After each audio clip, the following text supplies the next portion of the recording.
My dad had 7 kids in his family. And out of those 7 kids, 6 of them were truck drivers and associated with trucking. Started driving when I was 12 years old and got my CDL when I was 21.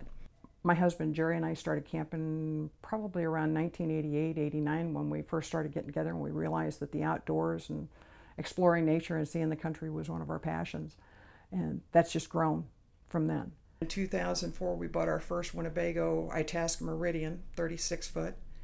And in 2011, we purchased our current 40U floor plan Meridian, and that's what we're driving currently. But Jerry and I came to our first Grand National Rally. As I say, we bought our first Winnebago in 2004. So in 2005, we came to our first GNR. And as we're pulling up to the white tent to check in, pay our money for the pre-rally, a lady says, "You're a woman driver." And I was like, "Well, yeah." And she says, "I've got a proposition for you." And that was when I was solicited to become an instructor for Women on Wheels. Little did I know at that time she was looking for somebody to take the class over. So within a couple of years, the class actually fell into my purview and my responsibility. And since then, we've graduated from only teaching on gas rigs to now having the diesel rigs. We've also expanded the program to include men on request and take the men out to work on specific skills that they want. But our primary focus is for the ladies, getting them out there to develop the confidence that they can drive it if they so choose, and to let them know the time to drive the coach isn't when something happens to the partner. The time to drive is every day when you're out on the road for a half hour or an hour. Get that practice under your belt and change your relationship with your partner in your motorhome, because now it becomes a team sport rather than just that one person having to do all the driving. So that's kind of how we got started. That's kind of where we're at right now. And our primary focus is on getting the women through and developing their confidence and letting them know they can do it if they choose to.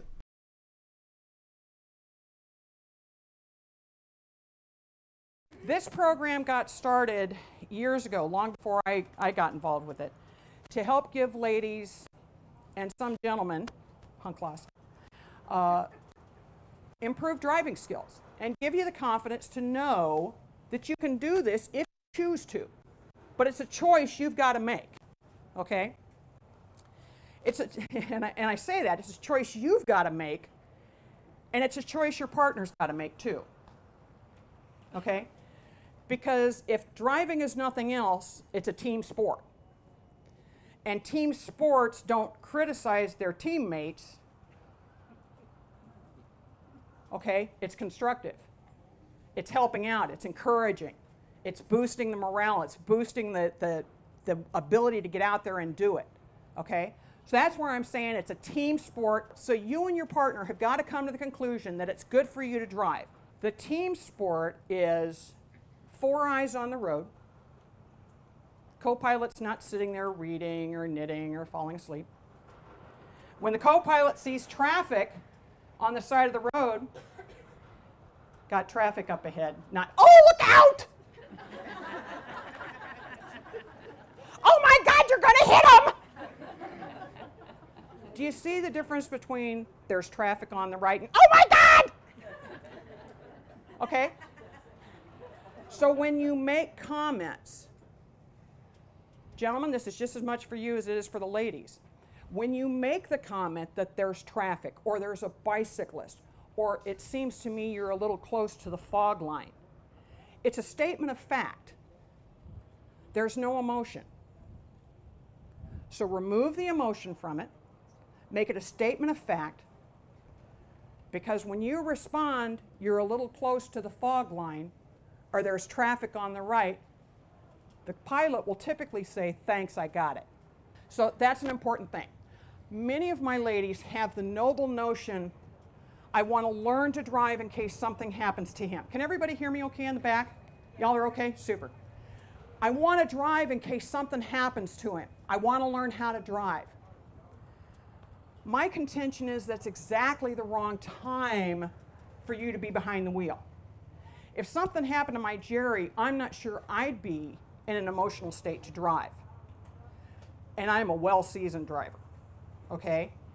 So when you're emotionally distraught, you're tired, you're not feeling 100% physically well or mentally, on your game is not the time to be driving. For either of you, it's the time to park it, take a day off, enjoy the campground that you're in until everything's working 100%, okay? Practice driving. I want my ladies that are taking this class, if you're not already driving frequently, I want you to check the DOT websites on your route home. Wonderful thing about smartphones, you can go to the state's DOT website and see where their construction zones are. Pick those rest stops or pick those exits that you want to drive between. Try it for a half hour in the morning, a half hour in the afternoon. Then expand it out to an hour in the morning and an hour in the afternoon. And guess what? Your partner's not going to arrive at the campground that night quite so grumpy because he's had a break. Okay? It's going to change your relationship in your motorhome. Let's talk about giving directions. That's always a good one in a team driving experience. Any of you that have ever watched Jerry and I park, you'll notice we never say a word to each other. Never say a word. So, if he's standing at the back of my coach, he's telling me where he wants the back end. If he's standing at the front of the coach, he's telling me where he wants the front end. So if he gives me this signal, what's he telling me? Say it loud. Straight, exactly. If he's giving me this, if he's giving me this, if he's giving me this, and what about this? Amen, brother. What does this mean? I don't know. I don't know what this is. I don't know what this is. I don't know what this is. I don't know what, whoops. Hello. I don't know what this is. I can't see this 40 feet back. Don't give me this. Give me this. Okay? Give me this. I can see that. On a dark, rainy night, I can see this. Okay? Ladies and gentlemen, both, big signals. You go watch an aircraft dude on the tarmac. Those signals are huge to that plane. He's not doing this. Okay? Yeah, or this. You're 40 some odd feet behind me. Give me a break. You know, big signals. Yes, I had a question back there. We do those kind of signals, checking the lights on the tow car before we pull out. Yes, ma'am. The question or the statement was they do those type of signals, checking the tow car before they pull out. Our signal for that is this. And then anytime I get a thumbs up, and it's just one arm, that's why I know it's a thumbs up, then I know I'm good. Okay?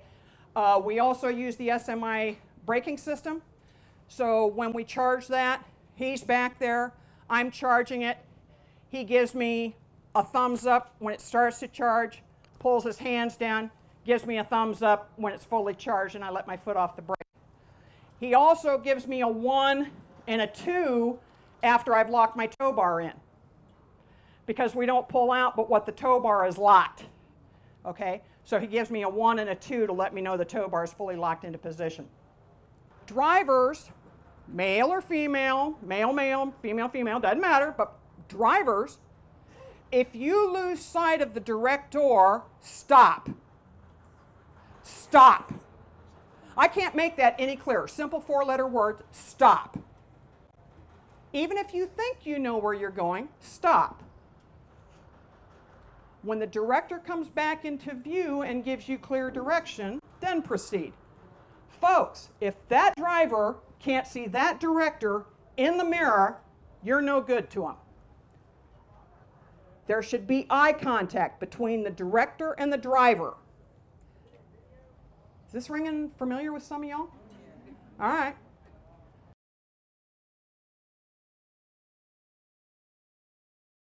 Okay, for those of you that have ridden with us so far,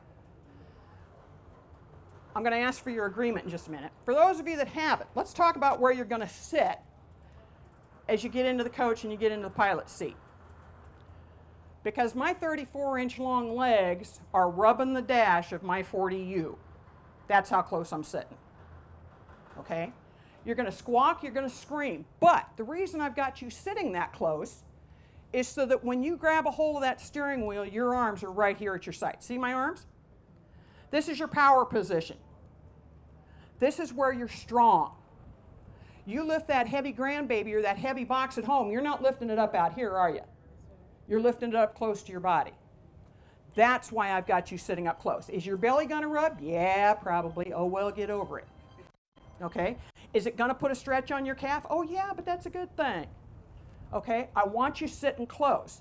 Gentlemen, this goes for you as well. Chances are you're not sitting close enough to the steering wheel either. Because if a gust of wind comes along or you happen to have a blowout on that front tire, this is where your power position is. You're at 10. It automatically sets your hands up for 10 and 2 on your driving position. Okay? That makes sense? And those of you that haven't driven with us, you're going to squawk about it the first time you sit in the seat, I promise. Am I right, Judy? It's too close, Sue. Okay. Mirror adjustment. Okay. I'm sitting in my driver's seat. I hope this stays up. Sitting in my driver's seat. I've got my hands at 10 and 2. I'm up in the driving position. I look at my top left-hand mirror. I've got to crane my head to see the side of the coach. But it's looking straight back, not down at the ground, not up at the sky, straight back, and I've got to crane my head to see the side of the coach. Same true on the right-hand side. The mirror is looking straight back, and I've got to crane my head to see the side of the coach. There are instructors out there that teach, oh no, you want to see the side of the coach in that top mirror. Why? Why do I care? That's what I got the bottom mirror for. Okay? So the top mirrors, you don't want to see the side of coach. You got to crane your head to see it. The two bottom, and those two mirrors are for what's going on way behind you. It's not for what's happening up alongside your coach. It's for what's going on the road back behind you. The two bottom mirrors are another story. That's for what's happening right up close to your coach. So as I'm sitting here in my driving position and I look at the bottom left-hand mirror, about a third of that mirror is taken up with coach. Not looking down, not looking up, straight back. That way I'm going to see that bicycle or that car that comes up alongside me. I can see the turn. I can watch the car make the turn with me in that bottom mirror. On the right side, that bottom mirror, about a third of the mirror should be taken up with coach. For those of you driving the tours and the ellipses, the big boys with that really sharp turning radius, you'll be able to see that front axle while it's making the turn. Okay? That's how close in you are. But a third of the mirror is taking up the coach. Again, looking straight back, not up, not down. That's what's letting you see the kid on the bicycle come up alongside you. That's what we're gauging our turns by, is what we see in that mirror. I don't teach driving by, oh, you've got to have your bum so far out in the intersection before you start the turn. Your mirrors are going to tell you how aggressive you can be on the turn based on what you see in that bottom mirror. If I see plenty of room up next to my coach, I can start my turn early. Now remember, on these Class A's, the steering axle's behind your butt. On your car, it's out in front of you. So that's why when you're in your car and you start your turn, you're starting your turn as soon as that steering axle hits the intersection, right? Think about it. You come up to the stop, visualize it. That steering axle is at the intersection when you start your turn, right? You visualizing that? So then you get in the coach, the steering axle's behind your seat on the Class A's. You've got to get that steering axle up to the intersection before you can even think about turning. Where's my lady yesterday that was sneaking up on the turns? Is she in here? Oh, now she's leaving. No, that's not her. But she would sneak up on the turn, and by sneaking up on the turn, we're still 30 feet away from the intersection, and I already see her steering wheel starting to creep. It's like, no, no, no, keep it straight, darling, all the way up. Keep it straight. You're going to feel like you're way out there, but remember that steering axle's behind you, okay? Steering axle's behind you. So you're going to learn to drive with mirrors. That's why I say, as long as you learn how to drive with your mirrors, it doesn't matter if it's 15 feet or 80 feet, they all drive the same. Now, if I teach you location driving, oh, you've got to have your bum so far out in the intersection, then you start your turn. And positional driving, then that statement doesn't exist, okay? But if you learn to drive with those mirrors, it doesn't matter how long it is, because you'll be able to see all of it. You'll be able to watch that tow car make that turn in that bottom mirror, either side, okay?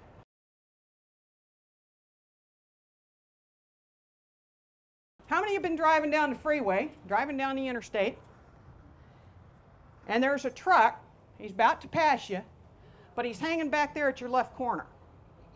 And he's just hanging back there. You ever see that? You know what he's doing, don't you? He's waiting for you to make eye contact with him in your mirror. You didn't know that. So as soon as you make eye contact with that driver in your mirror, give him a 2-finger wave, he'll blow right on past you. The only reason he stopped back there is he wants not to blow you off the road. So he's being a very courteous driver, waiting for you to acknowledge him, waiting for you to realize that, hey, my air bubble's coming up behind you, buddy, I'm going to grab you. As soon as you acknowledge him, make eye contact with him, you know, stick your fingers out, he'll blow right on past you and down the line. Didn't know that, did ya? Yeah, I could tell you all sorts of trucker stories. Matter of fact, I'm probably going to go there yet. The truckers are really your friend, folks. Just like any aspect in life, we got jerks that are just out there, okay? But most of these drivers, they're professional people, professional men and women. They take their job completely seriously. They are your friend. And for those of you that have heard my seminars before, I'm sorry, but I'm going to repeat the story because it's worth repeating. We had Jerry's, golly, at the time I guess she was 93, 95 years old with us. She started with us in California, and she was going to spend about 3 months with us on the road. And she moved to California when she was 9 years old because she figured back east was all full up with people. Honest to God, the woman saw open territory in Pennsylvania, and her jaw was just dropped. And I said, Ma, what's up? She says, Sue, I never knew there was this much open space back here in the east. She says, I figured everybody moved to California because the east was full. Okay.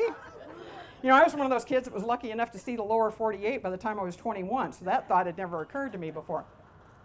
But anyway, as we left California, of course, Jerry's always in the co-pilot seat, and being nice to his mom, being the good son that he was, he says, hey, Ma, why don't you try that co-pilot seat? She never left it. She rode that seat for the next 3 months. I'm surprised she got out of it to go to bed. But she loved that seat. We had to crawl over her every time we fueled up the coach or disconnected the car, but she loved that seat.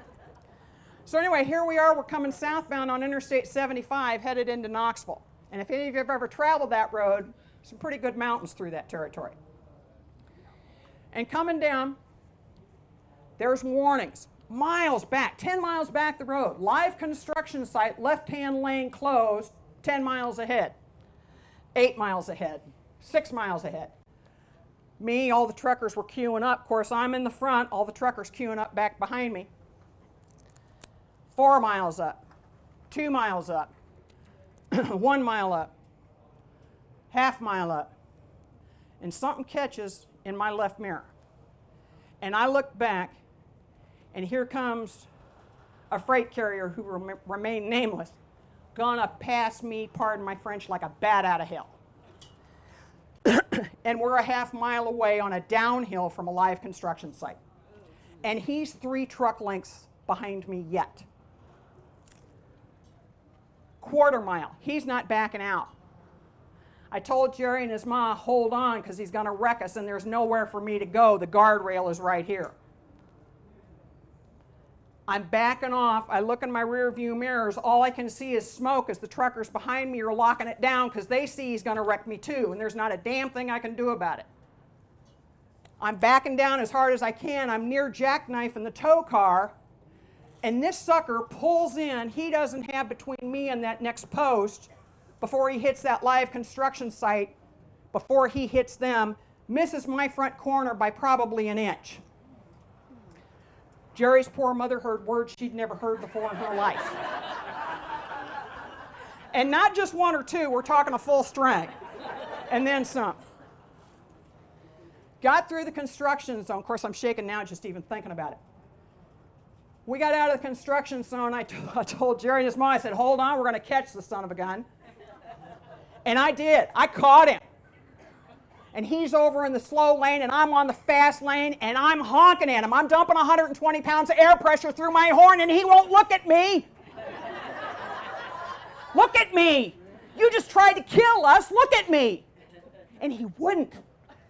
He's sitting there putt-putting at 55 miles an hour, and I want to kill this dude. And I'm not one for road rage, but I want to kill him. Okay? So, and you can see me shaking now. I'm shaking just thinking about it. So, anyway, I told Jerry, I said, get his unit number, get his trailer number, get his 1-800 number. We're calling his dispatcher. So, of course, Jerry tries. We're up in the mountains. We can't get a signal. Okay, we'll wait till we get into Knoxville. Get into Knoxville. By that time, I'm starting to calm down. I'm not following him anymore. I'm just blown past him. We get into Knoxville. I said, go ahead and try that dispatcher again. He tries the dispatcher. He says, do you want to talk to him? And I said, oh, heck no. +2, I don't talk on the phone when I'm driving. And she doesn't want to hear what I got to say. So he's the calm one of the group, as you could probably tell. He calls the dispatcher and he says, I'd like to report an issue with one of your rigs north of Knoxville on I-75. And the woman says, is everybody in your motorhome okay? Those truckers behind us had already reported this son of a buck. He had been told to take his truck to the Knoxville terminal. He no longer had a job. Truckers are your friend, people, okay? They saw what was going to happen. They backed it out. I mean, they were locking them up, nothing but black smoke. So truckers are your friend. They're out there to help you. Don't be nervous about them.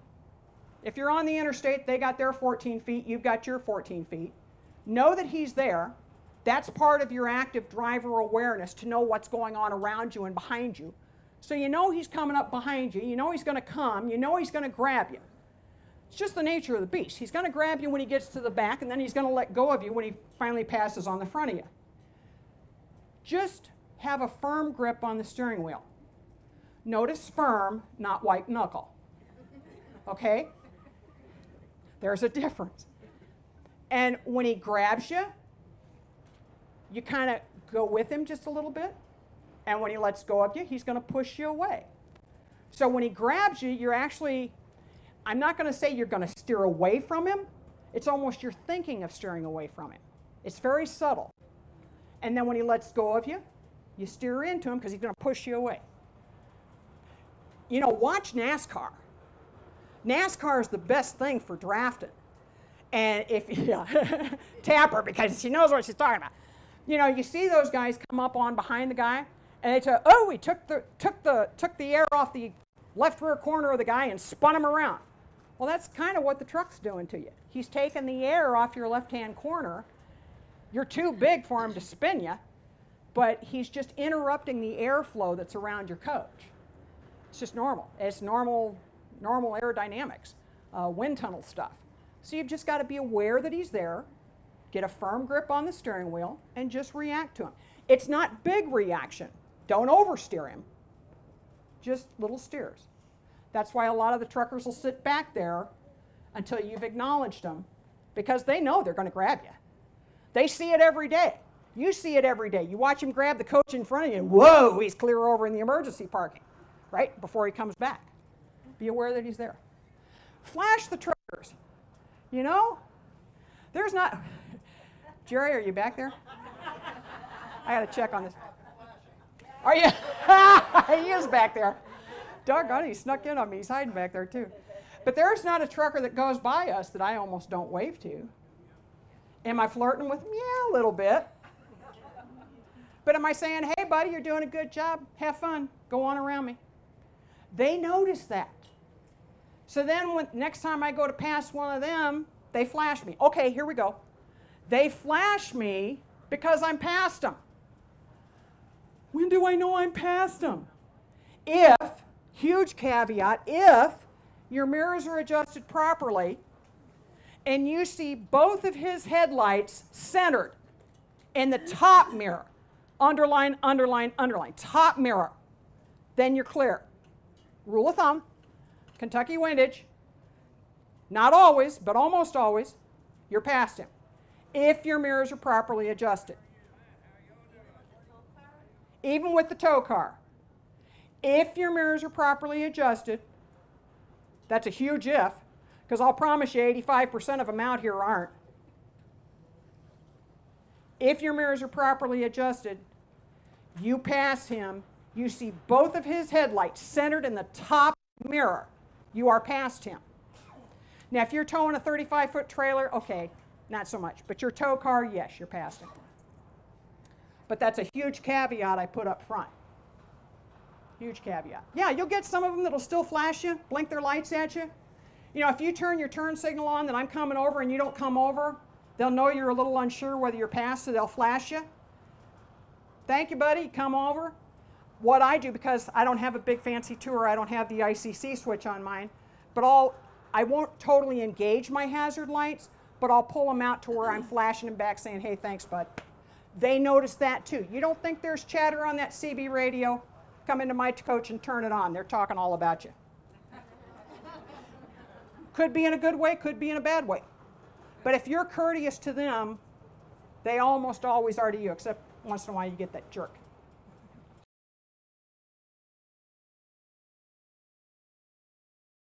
Who's got questions? Let's open it up to questions. Or if I totally bored you. I know, this is going to keep going. Yes, ma'am. Okay. What's the difference in driving a gas versus a diesel? Okay, good question. She asked, what is the difference between driving a gas and driving a diesel? One, in your gas coach, your engine's in front of you or right below your feet. The diesel is behind you. Obviously, the most obvious is the difference in fuel. Secondly, your gas coach rides on a spring and shock system. Your diesel coach rides on an air ride, on an airbag system suspension. Your diesel coach uses a 6-speed Allison World transmission. Your gas coach is basically a gas truck transmission, so you have drive, reverse, neutral, drive, park, reverse, neutral, drive, and then your lower gears. Softer ride on the diesels. Some people would call it mushier. I call it Cadillac. It's the difference between the Chevy and the Cadillac. The diesel kind of floats down the highway. The gas is a little stiffer ride, if you will. People say the steering on a diesel is kind of mushy, not responsive. On the contrary, it's extremely responsive. A little bit of steer on your diesel goes a long way. A quarter turn on your diesel is like equivalent to a half a turn or 3/4 of a turn on your gas rig. Your diesel is slower off the start. Remind me to go there. Slowing off the start.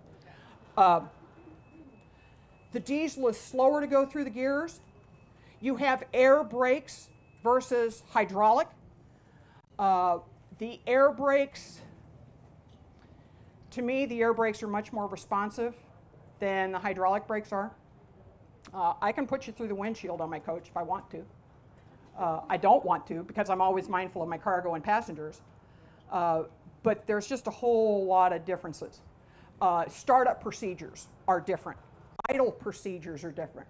For those of you that are diesel drivers, the days of letting the old smoker idle for 15 minutes while it cools down are gone.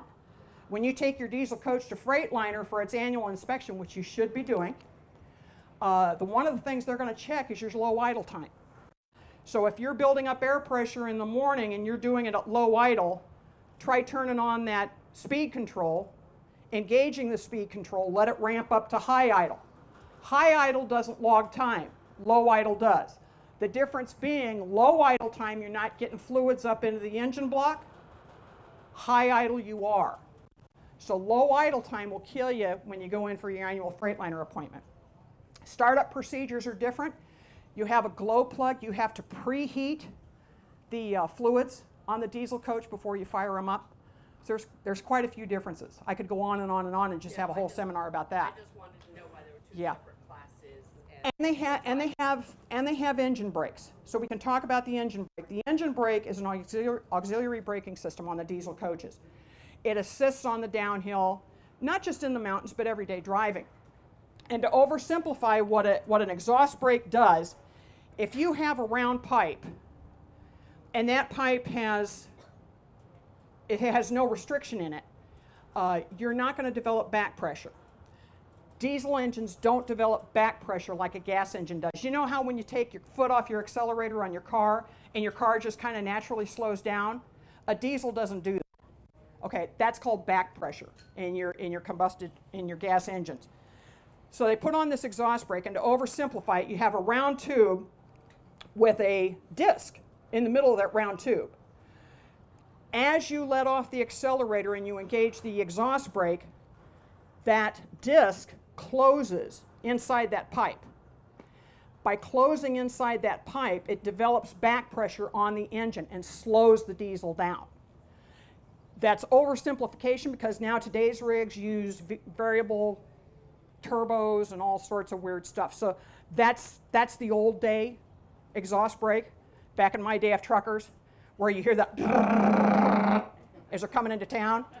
Yeah, that's that plate. You'll see that ordinance. No engine brakes allowed in town. No Jake brakes, no engine brakes, no exhaust brakes. They're pretty much the same thing. Not totally, but pretty much. That doesn't apply to y'all because yours are muffled. They're talking about the guy that's going. Okay, that's the guy they're talking about. Some of you are lucky enough on the big rigs. You've got 2-speed on your exhaust brake that you can select high or low. I've only got one because I've got a 40U, but that's okay. I've got one. I didn't have one on my SOB. I like robust, but we won't say that. And sorely underpowered.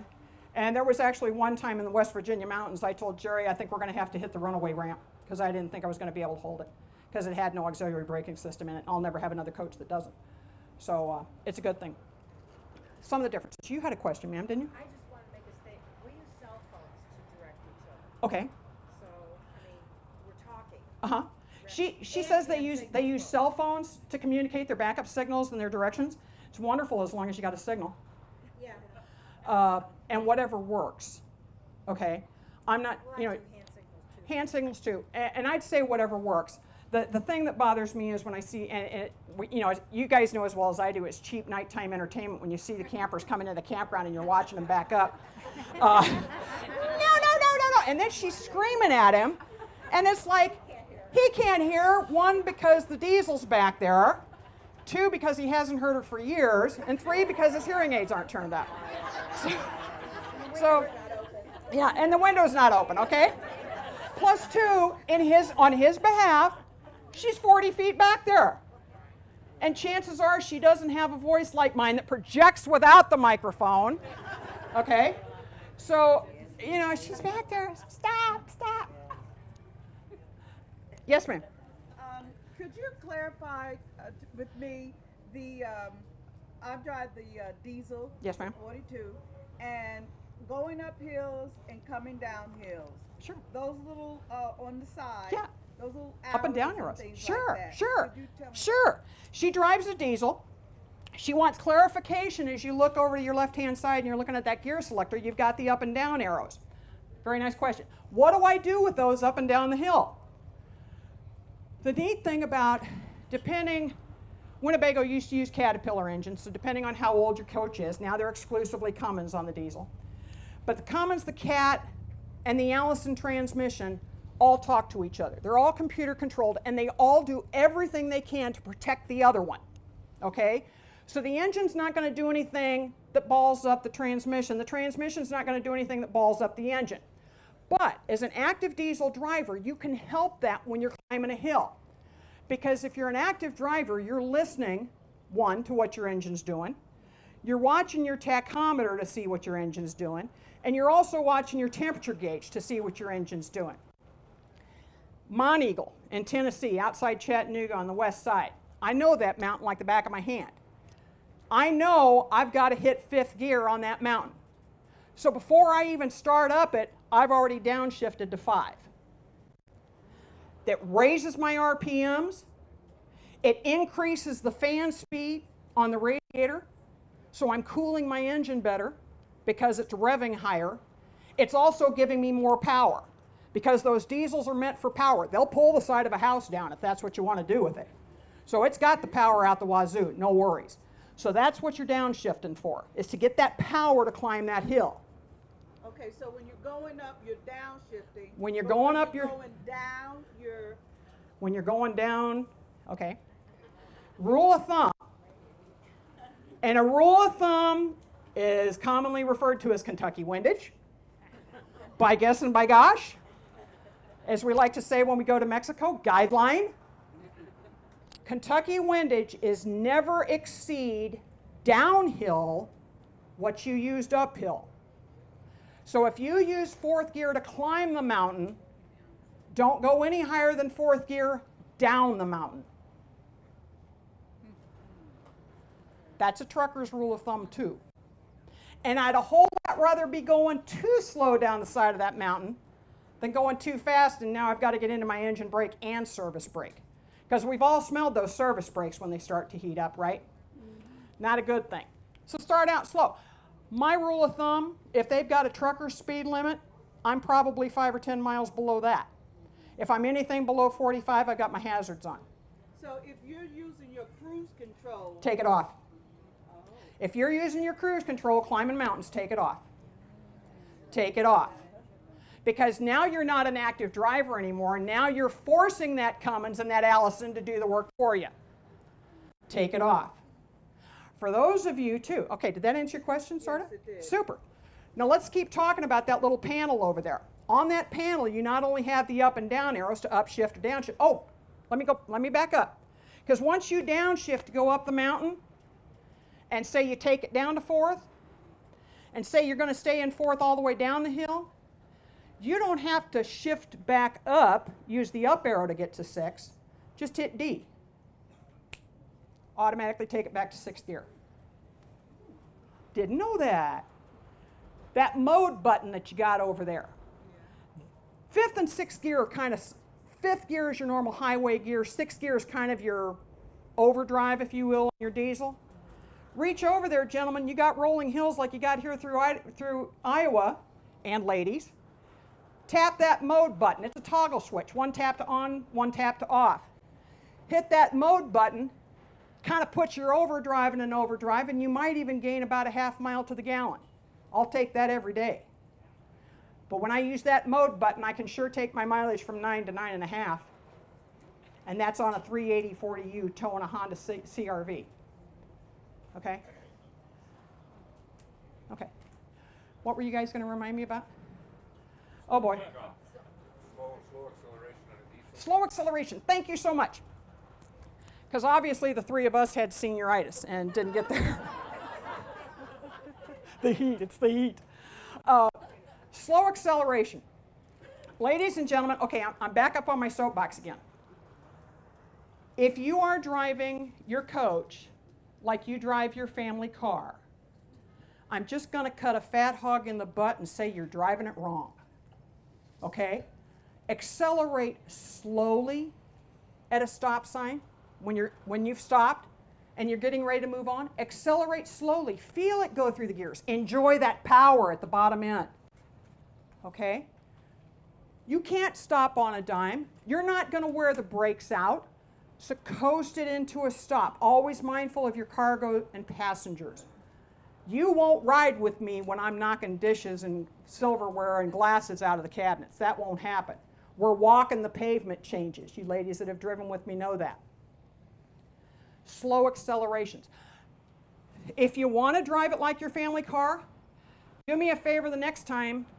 Empty your wallet out, rip up all those bills that are in it, and just throw it out the window.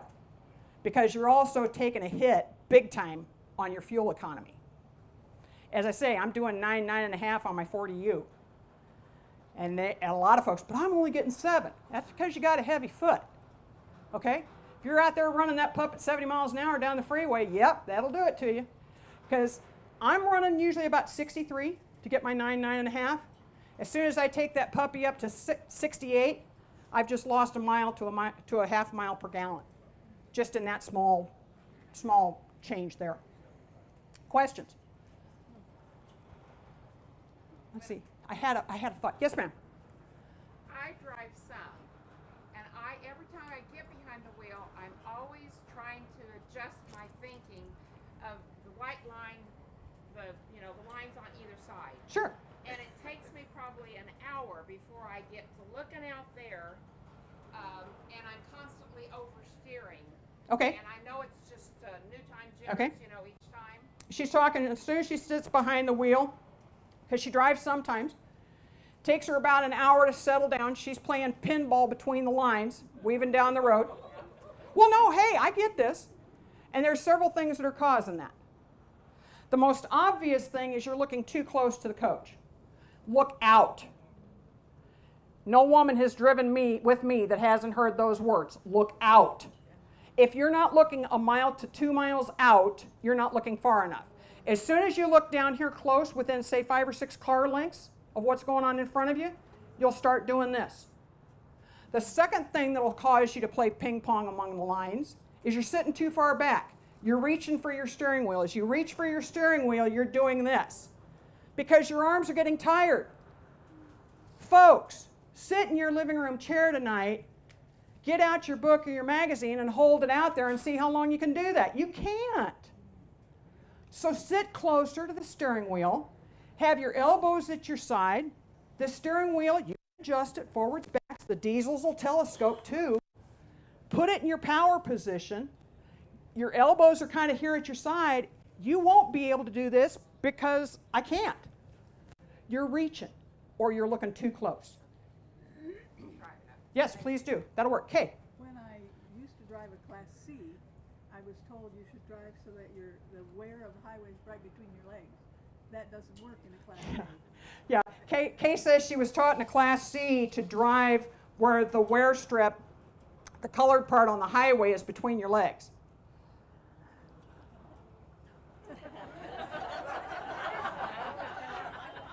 That's what I referred to early as positional driving. Okay? To go back to your question and to also answer Kay's question, if you're looking out, that will help true you up in the lane. If you're looking too close, you will be pulling right, particularly if you're a righty. If you're a lefty, you'll probably pull left. If you look out, don't ask me why it works, I don't know. Just look out. Look out will true you up into the lane. Then steal a quick glance, lower left, lower right. See where that yellow line is. See where the fog line is on the right side. Hey, I'm right in the middle. Then look up and go on. Don't become fixated on them because you'll drive to the right. Just the nature of the beast. If you constantly pull to the right, even though you're looking out and you're doing all the things the little Sioux angel's saying on your shoulder, and you're still pulling right, put your right hand at 4 o'clock, your left hand at 11 o'clock, and that'll compensate for that. Because typically right-handed drivers or right-hand people are stronger on their right side, so the tendency is to pull right. If you find yourself doing that, right hand at 4 o'clock, left hand at 11 o'clock, it'll help correct that. Signs in brake check area? Yeah? Are you driving a trailer, sir? No. Okay. Brake check area, when I was in a truck, yes, I would. Since I'm in my motorhome, no, I don't. So if I got an issue with my brakes, I probably know it before I get to the top of the mountain. Yes, sir. A lot of the states now are making drivers take Yes, sir. Class B license. Thank God. Yeah. It's on the test. Yes, sir. It's on the test because the test is geared for school buses. The question was about doing a brake check. It's on the test for a lot of states that are requiring having a Class B license for vehicles of a certain weight or air brake vehicles. It's pretty well on the test for school buses. We could be like our Canadian friends. Our Canadian friends, they actually have to take a test. They have to take a class. Several years ago, the cost of that test was $3,000. Test and license. And if say mama would drive the coach and she hasn't taken the test or had the license, it can invalidate their insurance. So I actually wish more states did the testing, because you know as well as I do, there's plenty of drivers out there that have never driven anything bigger than the family car, and now they get in and drive a 43-foot tour down the road. And it's a 60,000-pound bomb with hazardous materials on board that they're driving for the very first time. Scary. So everybody stands to learn something. Yes, ma'am. One more question. Would you say again when it's appropriate to use cruise control and when you shouldn't? I'm probably not the best person to ask that. Cruise control, definitely not through the mountains, through the hills. Have it off, then be an active driver. If you choose to use speed control, say running through these highways in Iowa, feel free to. Jerry can tell you our coach has probably got 69,000 miles on it. He's put 30 miles on it. I love you, darling. I know you put up with a lot, don't you? And the only time, well, I was going to say the only time I use the speed control, but I don't use speed control. My speed control is a game I play with myself, because my daddy always told me as he was teaching me how to drive a truck, the mark of a good truck driver is that one that can maintain constant speed down the highway. So whenever you follow me, know that I don't have my cruise control on. That's all with my foot. So, and I will maintain speed. So. And that takes practice. That does take practice, yes. Oh, the one thing I did want to cover, because we didn't cover it, you asked about the differences between driving a diesel and a gas. One of the biggest differences that a lot of people don't get used to on driving the diesel is you control the slow speed on your diesel coach with your brake. You take your foot plumb off the brake, plumb off the accelerator. That coach is RPM and somewhere between 700 and 800 RPMs. You're already moving on the flat. You don't even have your foot on the accelerator yet. So if you're going slow, you're controlling that low end speed with your foot, with the foot on the brake pedal. Ladies and gentlemen, you've been great, but I got a whole group of people waiting to come in next.